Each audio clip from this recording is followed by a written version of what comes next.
Tonight's my build is a free-for-all. Oh, helps to use the right mouse.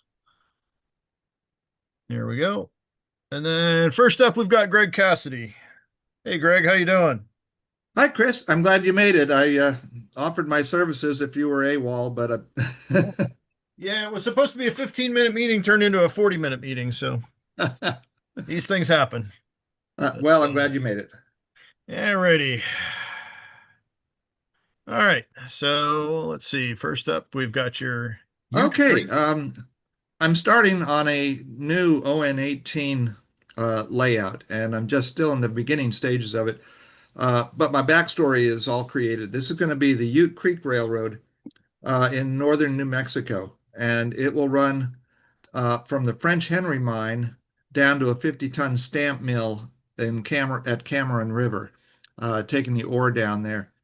The locomotive and caboose and some of the track were given to me by Steve Sherrill, and I painted the caboose. The locomotive was already primed, and I haven't done anything with it yet except add the motor into it. Next.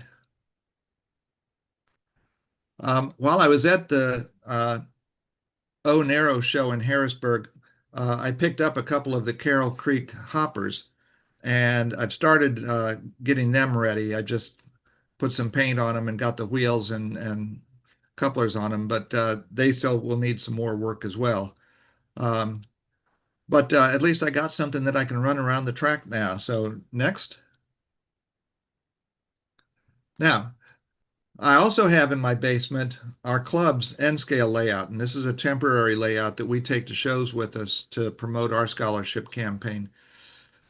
And last show was in May, and the next upcoming show is in October. So that gave me time to bring it home and do some much needed work on it, which was primarily ballasting all the track. And ballasting N scale track is no fun. But I did find it a lot easier to do if I took my little flashlight and put it on my cell phone tripod and held it over the work. And that allowed my eyes to at least see what I was doing. Next picture.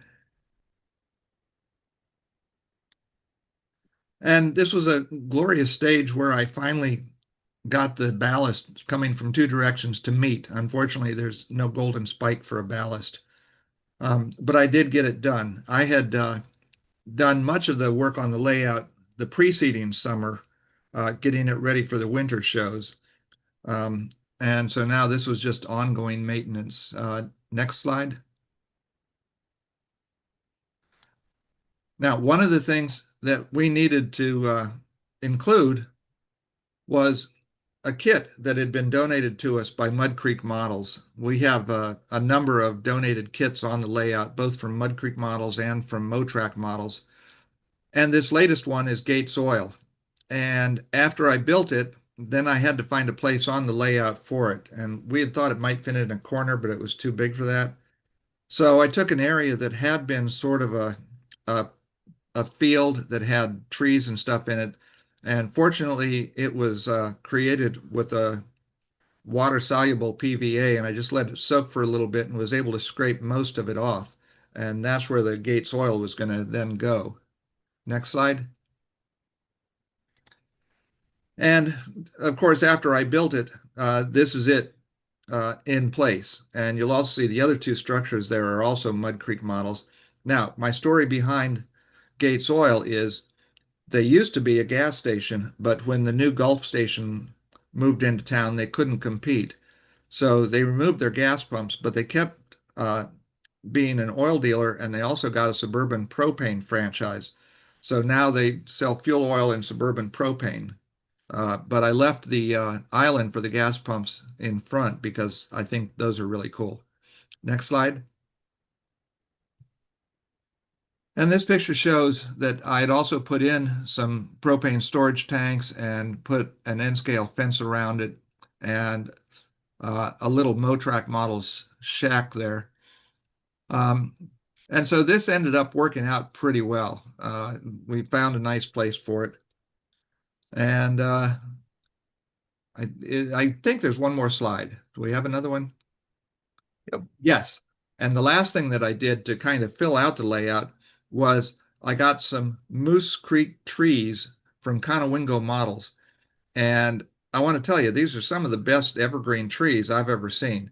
I got a 10 pack, and they're just really nice for N scale. I think I got the 3.5 inch trees, something like that.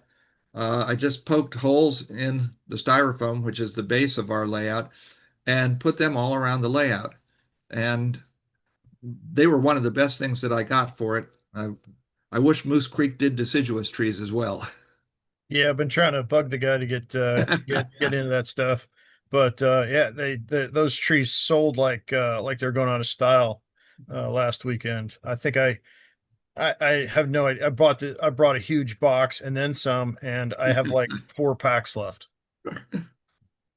And so I think the only thing we need to do still is I need to finish the little corners there. I don't know what we're going to put on the corners, and I need to get some foliage on those mountains at the other end.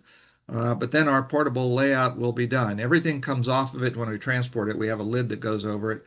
So we set it up at every show. But this was one of my summer projects, along with the ON18, which is now my primary project. So that's it. Thank you, Chris. All right, thanks, Greg. Any questions for Greg before we move on? All right, well, thanks again, Greg. Next up is Dan Cohen. Are you up, Dan? Trying to get off mute. Can you hear me? Yep. Okay. All right. Go for it. All right. Let's see. Here's your first one. Okay.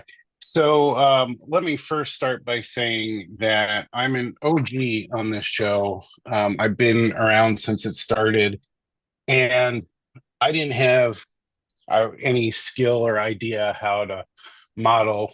And so I just want anybody out there who's watching on YouTube or as a casual observer to jump in with us, because I built my first Craftsman kit because of this show. I've scratch built for the first time because of this show, and I've just become a much better modeler. So I just want to give props to the show. I even had a couple of years where I volunteered on the production crew and everything. So if you're not jumping in with us, you really need to. It'll make you a better modeler. And hopefully this will show you how I became a better modeler. So what I'm showing today is a flat car clinic from the Lone Star region of the NMRA. They have a website where they have many clinics, all in PDF format. And looking towards the AP program, everybody said start with a flat car. It's the easiest one. So this build that you see here today is actually my third attempt at it. I had 2 other false starts with it, but finally made my way through this one. And so what you're seeing here is it's just the framework. It's almost all styrene. You can go to the next slide.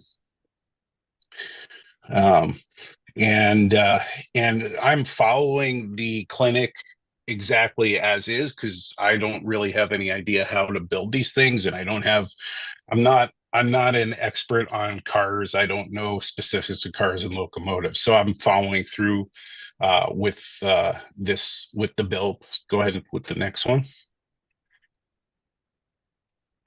So as I'm going through the build, something that I really hadn't done was work with wood. And so this has a wooden deck to it. So this is scale lumber from Northwest Shortline, I believe. And you can see here I'm staining the wood, and I'm using one of our friends, the Hunterline stains, and I use creosote black, and I don't know if that's the best picture, but it comes out really, really dark and didn't look like it was used, and it didn't really look like wood. If you want to go to the next one.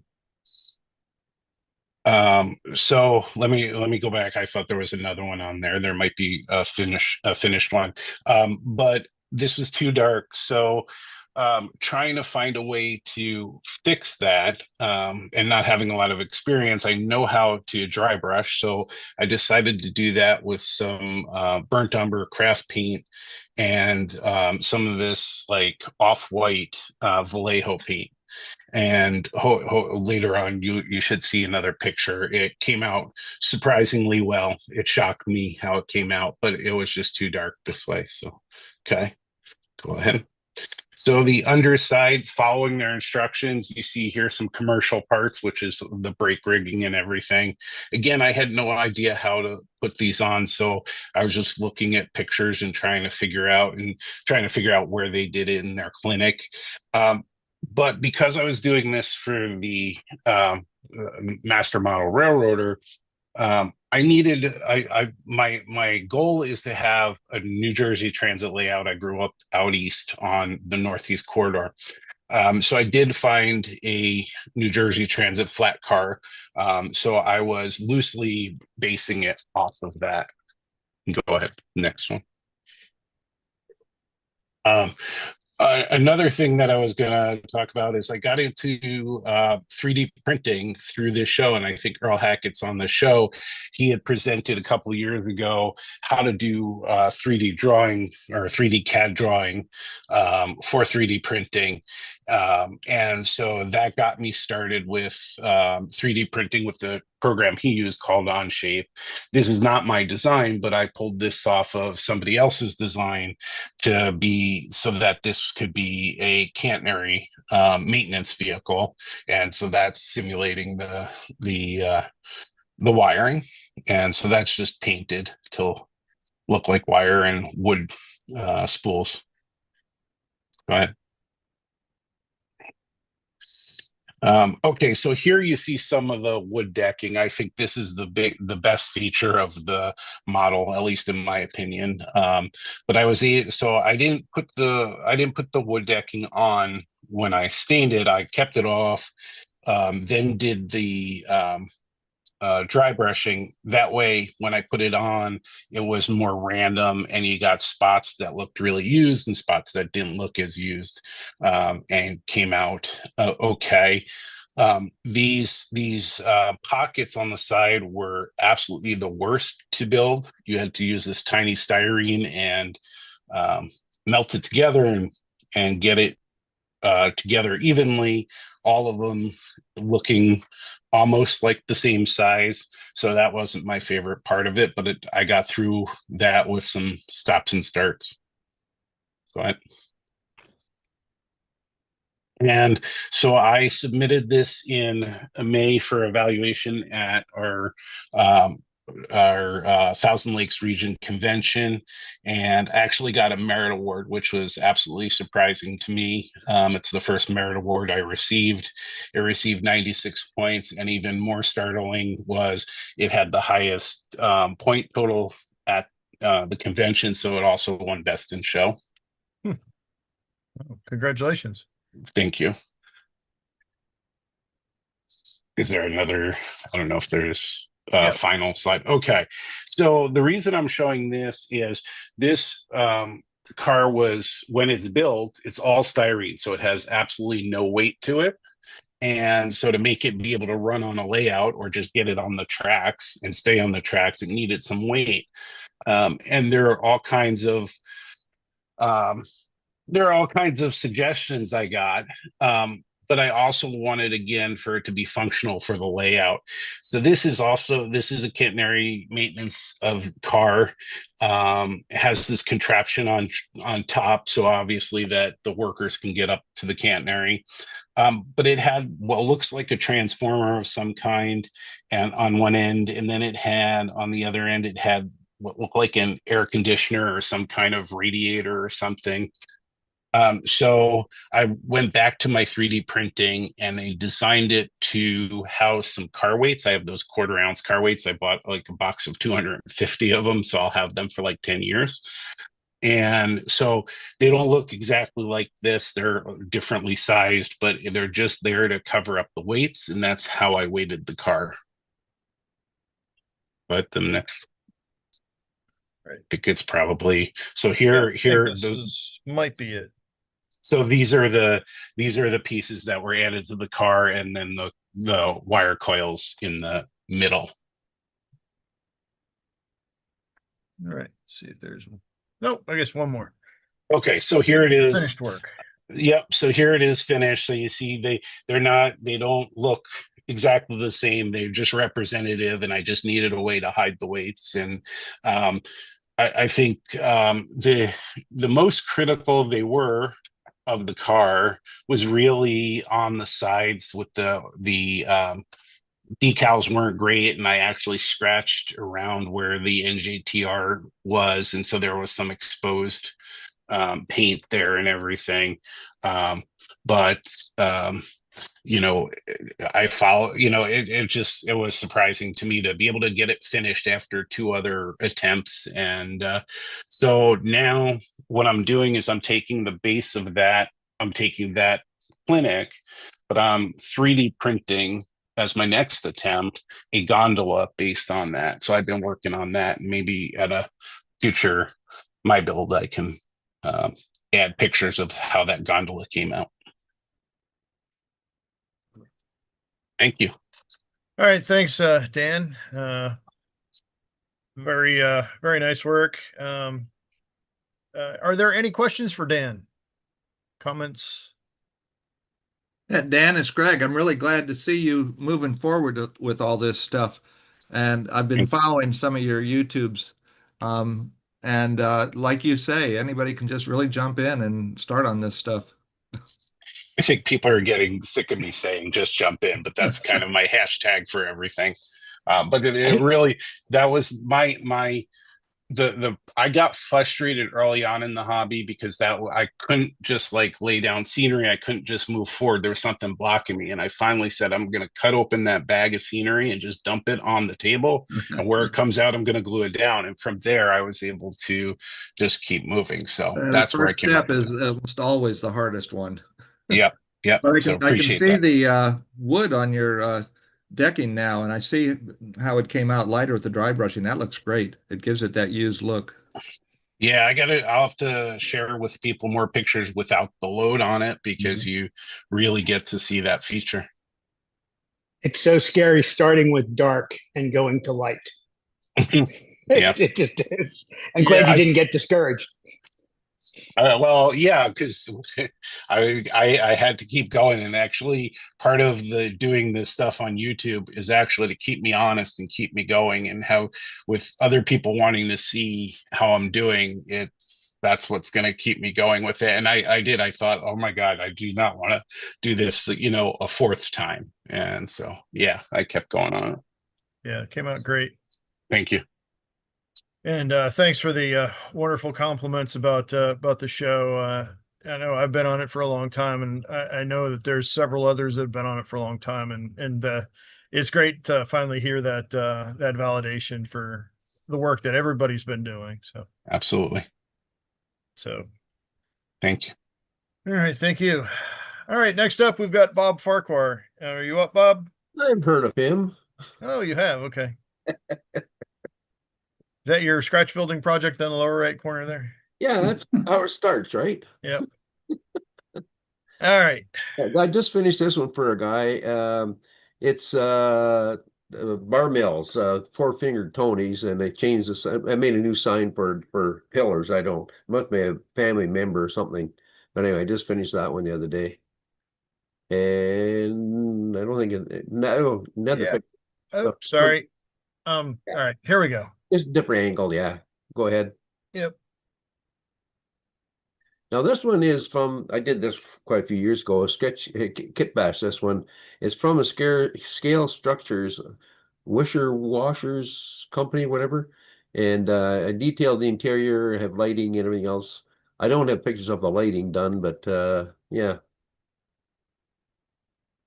That's All right. it. On the next one. Those other ones were HO scale. This is my first attempt at O scale. This is a scratch build barn. And I built the silo from, that foam stuff you put around a pipe for the keeping water pipes warm or cold or whatever. And that's what I made the silo from. And the just scratch build all. Wow. O scale. Very cool. All right. And yep. Okay. That was it. That's it. All right. Well, thanks for stepping up last minute there, Bob. And that's very much appreciated. So Okay. thank you for sharing. Are there any questions for Bob? Yeah, Bob, the interiors on those other two buildings, it looked like you had a lot of people in there. Oh, Uh, yeah, I yeah. bet yeah, I can see, activities in almost all the windows. Actually, I had a second one of those done, built one of them. They have a guy re-roofing it. Repairing the roof. So there's a lot of people in there. Hmm. Yep, there's Yeah, and you got um, people inside there too. And in the parts of pigs hanging off a rack. hmm. Yeah, and not current prices, I see. Yeah, you know exactly. Hmm. Wow, really nice, Bob. Okay, thank you. All right, thanks for sharing, Bob. All Sure. right. Let's see. Next up, Daryl Jacobs. Daryl was off camping, but he sent in some information. Um, so this was because I went after him because he's got a new Kit. 3D printed item that kit that looks pretty cool. But we'll get to that in a minute. He says this is the National Bank building kit. He's working on it in HO scale. It's laser engraved basswood and polyback. Full interior is being worked on, including the teller cage and vault. And he's looking to put this out through Interaction Hobbies, which is his company next month. And you can see this is what I thought was really neat is he took the time to laser cut the detail on the inside of the building, all the woodwork in it. So I thought that was really cool. And of course, that's what it looks like in his CAD program. Now the thing I was hoping to get some information on. This is Professor Fake's Phantom Submersible. It's 3D printed. This is a sub that Professor Fate and Max used to spy on the Great Leslie in the Great Race movie from the 1960s. He designed and printed it in 14 separate parts and 7 parts for the cradle because it's meant to be a flat car load, which that's pretty cool. I think this would be I've seen the Nautilus and a few other little things that from fiction, and this just adds right to it. I think there might be a couple more pictures. You can see the size on that. It's pretty sure it's HO scale. But it's a neat little gadget there he's got. And then lastly, he has an O scale home interior detail kit that has everything literally, including the kitchen sink, pizza and a bowl, and I'm sorry, pizza and a bowl of ramen. And those are it's a mix of 3D parts and laser cut parts. So it's quite an interior kit he's got going there. So, Daryl, if somehow you've managed to not go on your camping trip, we thank you for sharing those photos. They are some really top-notch work. I really like that submersible. That came out pretty cool. Oh, one more, and oh yeah, there we go. There's the food, some croissants there. Good looking stuff. All right, so next up we've got Jeff Jordan. You up, Jeff? Hi, Chris. Hey. All right. So we'll scoot right on. There we go. Yeah, this was my inspiration. This is Pandora, the Pandora mines behind Telluride, Colorado. A huge variety of mine structures back there. And I saw this picture and it really struck me that it was a nice compact size and something I wanted to try and model.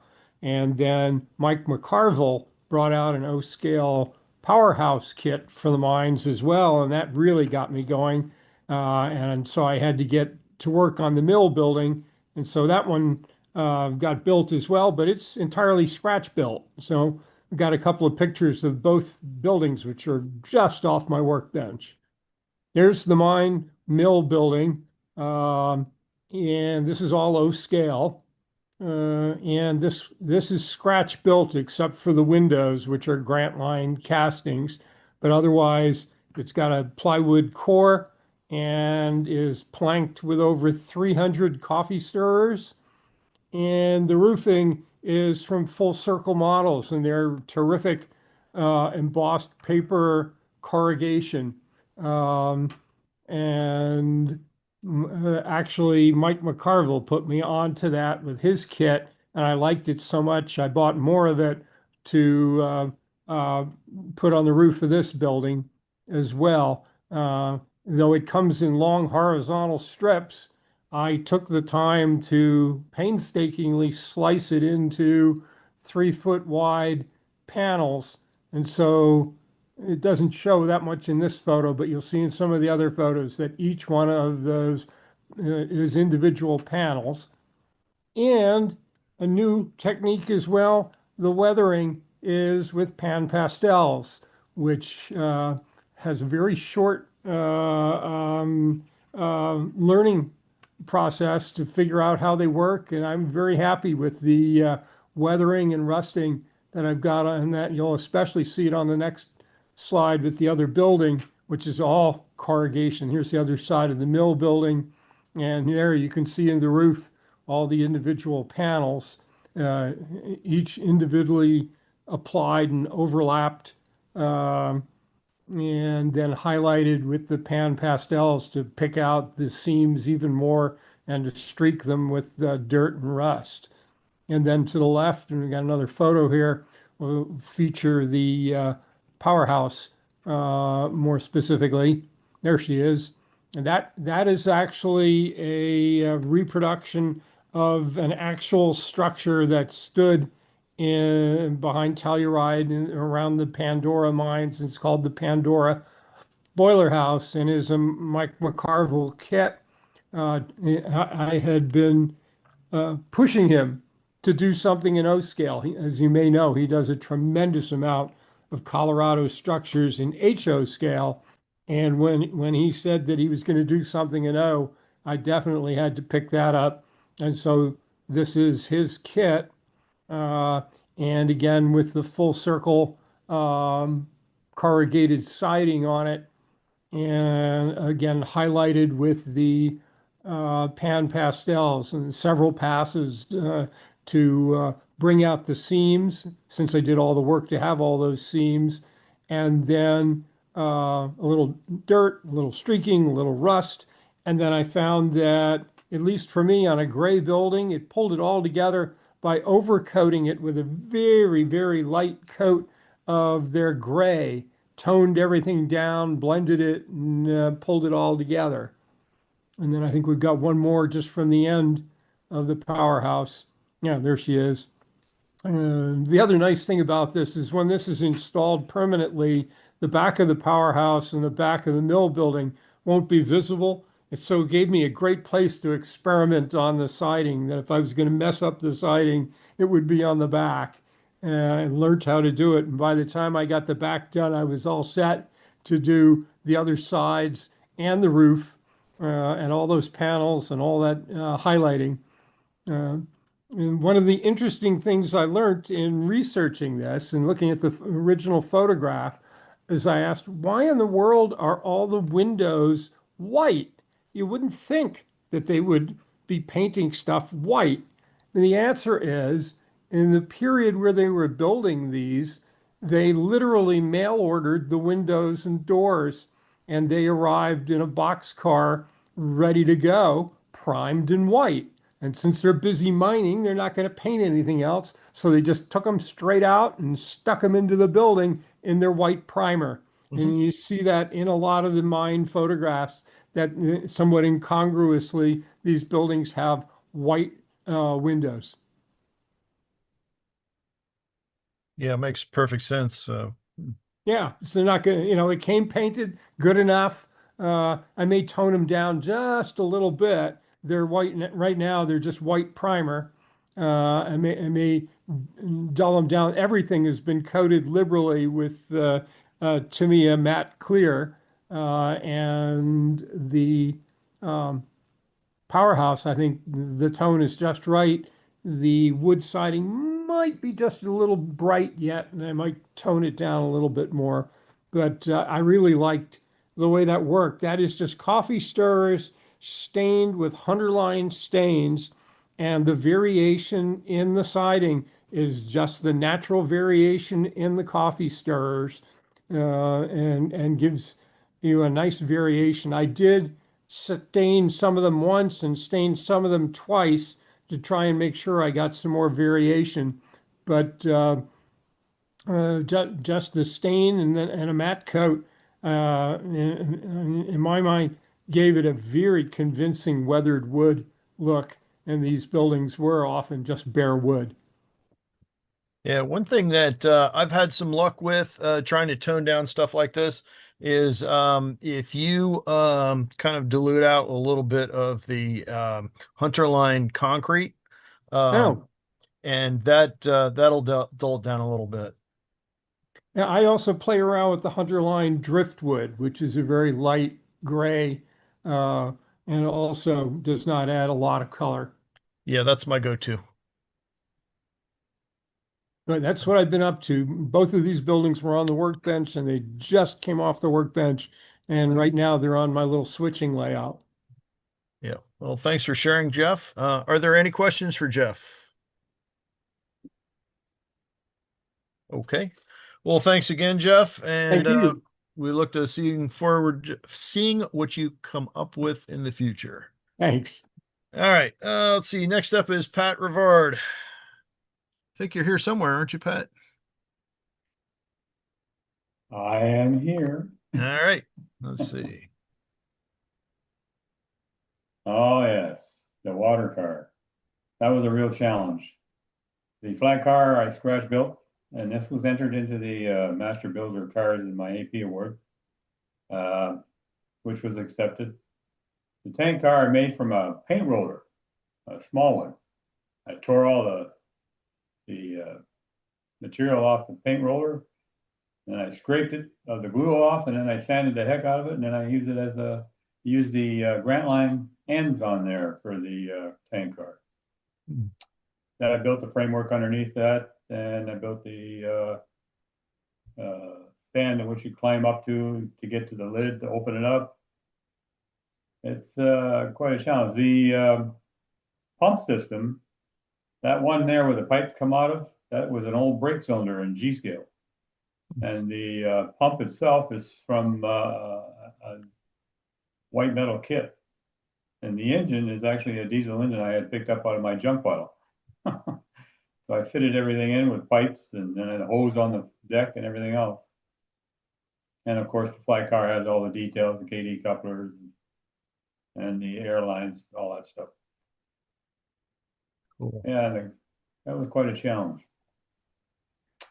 Next, the passenger car and the fly car. The passenger car was an old Lobel kit with no interior, but was quite a challenge putting it together. It was a lot of fun. I also had a picture of the interior. I don't know if you still have it. Chris. Yeah, it's in here. I think it's actually the last photo. No problem. We'll see it later. The Yep. flat cars I built, scratch built them. I used Grant Line stake pockets. I used fishing line for the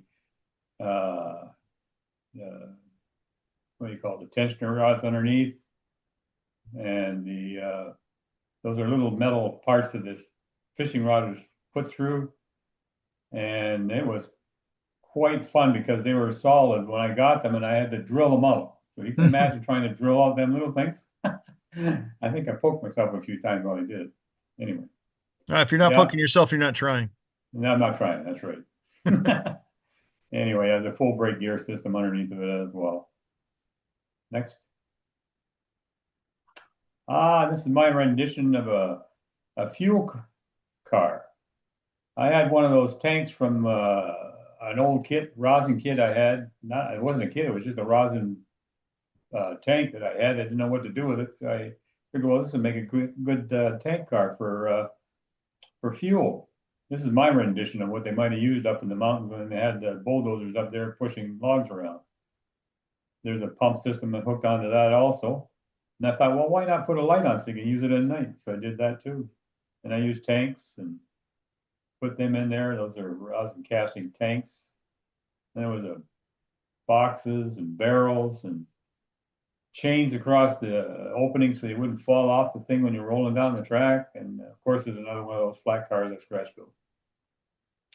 Anyway, that's was a lot of fun to build. Okay. And that other car, that logging car, that was scratch built. It was used to I used regular limbs for the logs, and then the chain was wrapped around, and I have binders on each one of those chains. And the car itself, I used metal side frames with the wheels on that one, metal wheels. And the frame itself has a metal piece going down the middle of it to add weight to it, because actually there would be no weight at all if you didn't. And it has the full brake gear system underneath that too. Next. Ah, that was a fun build. I had nightmares over this one. I got this kit. It was supposed to be, all there. When I pulled open the kit and pulled out the pieces that were made out of pine, they were all warped, twisted, and busted. And so I said, boy, I'm going to have to make a lot of this stuff. So I did. I made all the new sides. I put all the windows in it. The roof was okay, but the sides were totally useless. And I had to redo the doors. I made the doors out of the screen on one door and the framing on the other. And then the rack or the board for walking up, I scratch built that, as well as the underframe to hold it for underneath the car. Then I managed to find some decals for the side of the car. That was fun. It was a lot of fun building this car, and then I used passenger car wheels underneath of it because of the size of the car. I figured it needed something pretty heavy to handle it. Other than that, I like the ladders going up the side and the top part where you stand on when you get up there. I put the vents in. They're like little copper washers that fit on the end of a piece of plastic, and I put the vents in on each side. And of course, I built the walkway along the top out of wood. Everything's wood on that. The only thing I reused from the kit was some of the channels. Some of them were split and busted, but I glued them back together again. It was a real big challenge. Mm. I was about ready to throw the whole kit out the window and start over. Sounds like you pretty much did. I did, yes. It was just. Anyway, I got several other kits that I don't know if I'll even try and put them together. Mm. They were just a mess. That's why the company's not in business right now. I guess they had a lot of trouble with the wood. What company is it? It was in a red and white box. It was an old kit from Circus something or other. I forget now. But if I ever find out the name, I'll let you know, Chris. It was just unreal. Yeah, maybe I can Google and figure that out. But Yeah. red Yeah, and and white the box. brake gear and all that stuff is underneath that also. I had to put that all in. Hmm. Next. Cool. Thank you. There's And the then top there's of it. top of it. The painting was fun. I primed that thing twice so the paint wouldn't disappear when I sprayed it. I sprayed the top and the sides. And the bottom is black, flat black. That was really a challenge to make it so it would stay on there and look like a circus car. I got the colors online from the original car, and I used that as my base to work with. Hmm. Here's That's the inside of that passenger car. Yep. I put all woodwork on the sides inside. I had some seats in plastic, so I used them, and then I covered them with a felt cloth. Then I had some figures to sit in them. And then I used a piece of wallpaper design in the scale I wanted for the walkway along the middle, and the floor is all wood. And I stained it also. Hmm. And I put LED lights in every one of them at the top up there. And they plug in when you let the thing down. I wired it up to the steel wheels at the bottom, and away she goes. She lights up as she goes along. And Cool. I got the stove in the one end. That was a real fun game. Mm. But it was fun building. Once you put your window glass in, then you had to cover that with framework as well as the woodwork for the sides of the Oh, yeah. wainscoting for the sides of the car inside. Mm. but it was fun. Yeah, I never would have thought to use felt for seats, but that makes perfect sense. Yeah, it worked out. I was wondering what I was going to do. I didn't like the plastic, even after it was painted, it looked like heck. But I said, you know, it needs something to look comfortable. So I came across this felt at Michael's, and I picked up a sheet of it and I cut it all up and used it on the seats. All right.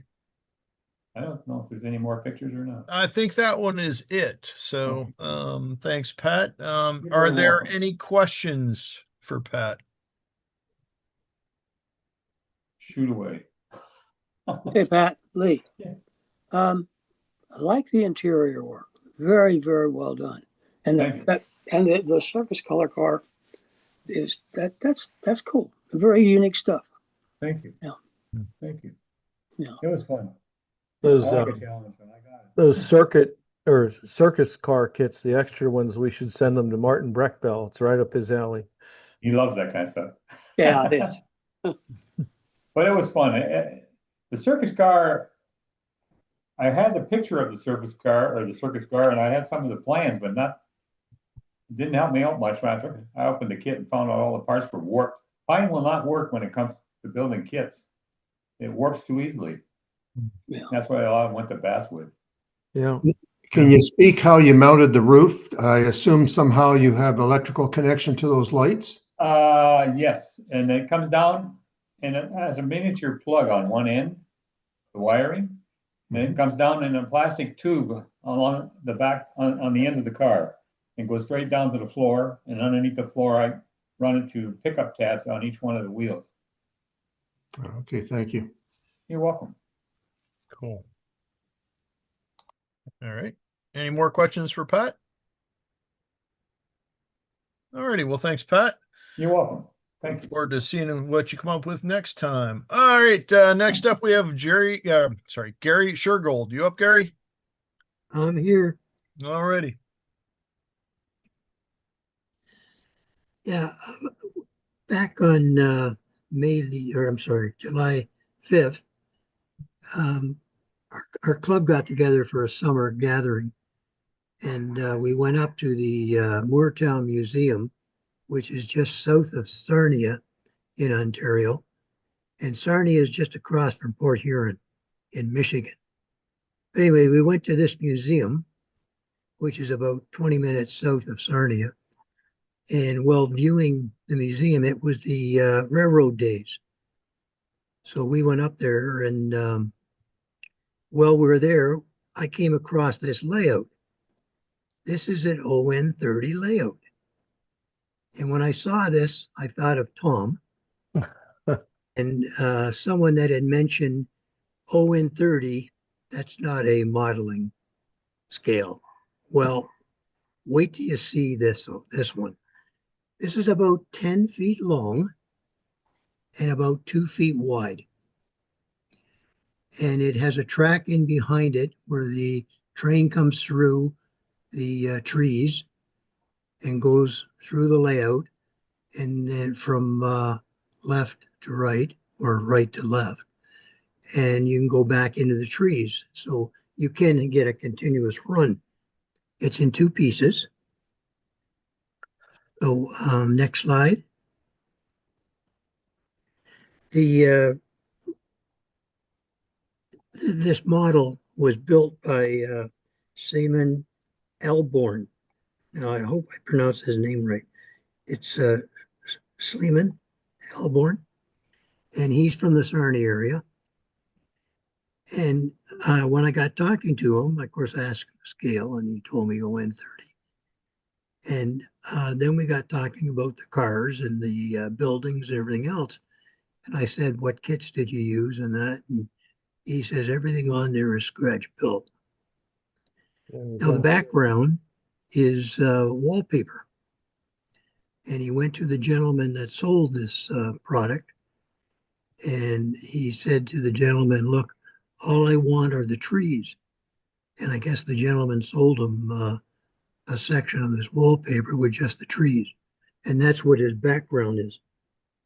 But as you go through the slides and you look at some of the buildings and that, it's really remarkable It's fantastic modeling. The buildings are really great, and they're all scratch built. Next slide. There you can see the road. This is where the two sections come together. And the houses, some of the buildings and commercial buildings, etc. But when you look at this, it's quite a remarkable layout. Next slide. Here are some of the cars and that he had built, kits, and a bit of scratch building, showing the lumber area where the engine would come in, and the old house in the back there. And what really gets me is the background scenery just blended everything right in nicely. Yeah, that thing, it does not look flat at all to me. No, it actually has depth, but this is only 2 feet wide. Mm-hmm. And the nice thing about it is it's ON30. It was such a beautiful model that I had to photograph it and put it on my build. I was going to save it till the later on when the category came up, but we wanted to get it up and let the viewers see what ON30 is all about. And I'll tell you, the pictures don't do it justice. This is a very impressive modular. Yeah, it definitely has that feel to it. I mean, Right. look at the grass and the way that the grass is sitting in there, and Yeah. we talked about, that background just really pops. It to me, it does not look flat at all. No. That to me, that takes a lot of work to make it not look flat. Oh, it's great. Yeah. Next slide. I think there's a next one. Yep. Yeah. Showing the turntable, the engine house, engine facilities, water tanks. And as I say, this is all scratch built. Hmm. This gentleman, this is what he likes to do. And as I say, I thought they were kits, but he says, no, everything on there is scratch. Yeah, it is a really neat little engine house sitting in the back there. Yeah. Yeah. It was really nicely finished and lots of detail. I don't know if there's another slide or not, Greg. Yeah, there's. Yeah, there's a little bit of a close-up of the vehicles, and it looks like he's obviously done something with the vehicles to put the box on the back, and then the little box cars. Mm. Mm. But the trees really make it stand out, gives it depth. Definitely. Let's see if there's one more. Yep, there we go. Yeah. And a little closer up in the buildings, and everything was nicely weathered, not too overly done, and lots of detail here and there. Mm-hmm. And switches are just reach over and throw the switches. Yeah. Like telephone poles, period. Water Excellent. water tanks on the building. Very cool. Oh, one or two more, I think. Yeah, there we are. Yeah, this little area where for fueling and that, and little car sheds in the back. Now this is where the train goes around. You can see the inner track. It goes around, and you can just make out just before the telephone pole. It looks like you can see like an opening, and the train goes in there and goes around the back and comes out on the other side of the layout. It would be great if he could bring this to the Harrisburg show. Hmm. Yeah, I think we need to do some detective work and check this dude out, see if we can get him on the show. Yeah, I think so. I can try and contact him and ask him. I did get his permission to show these on New Track. So this is one of the nicer modular layouts in ON30 that I'd seen in a long time. Yeah. Up here, anyway. All right, let me see if there's another shot here. Nope. Okay. Yeah, that's it. Okay. Wow, this is that's fantastic. Thanks for thinking of us, Gary. That was really cool. What I loved about this was the fact that he was able to put so many buildings in one small area and make it look right. Yep. Yeah, nothing looks like it's rushed or Yeah. what kind of bothers me is when stuff looks planned. Yeah. And this does not look planned. It looks really good. Looks like it was put down where there was room for it, and that's more realistic, I think. But Did a nice job. so yeah, fantastic job. Very nice. Yeah, he told me he had a lot of fun building this.